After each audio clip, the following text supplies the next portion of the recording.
Commissioner, Mr President, I rise again, I am afraid, to make the same old hoary speech that I have been making here for several years, and that is, it is my opinion that you do not really understand the concept of banking. All the banks are broke. Bank Santander, Deutsche Bank, Royal Bank of Scotland, they are all broke. And why are they broke? It isn't an act of God. It isn't some sort of tsunami. They are broke because we have a system called fractional reserve banking, which means that banks can lend money that they do not actually have. It is a criminal scandal, and it has been going on for too long.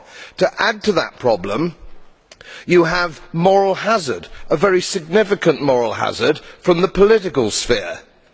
And most of the problem starts in politics and central banks, which are part of the same political system.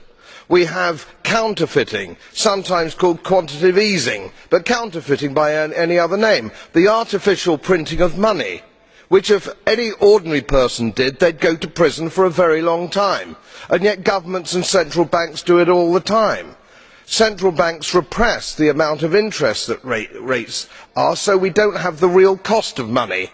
And yet we blame the retail banks for manipulating LIBOR. The sheer effrontery of this is quite astonishing. It is central banks that manipulate interest rates, Commissioner. And plus, underneath all this, we talk loosely, in a rather cavalier fashion, do we not, about deposit guarantees.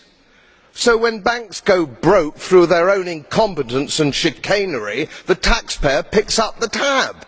It is theft from the taxpayer. And until we start sending bankers, and I include central bankers and politicians, to prison for this outrage, it will continue.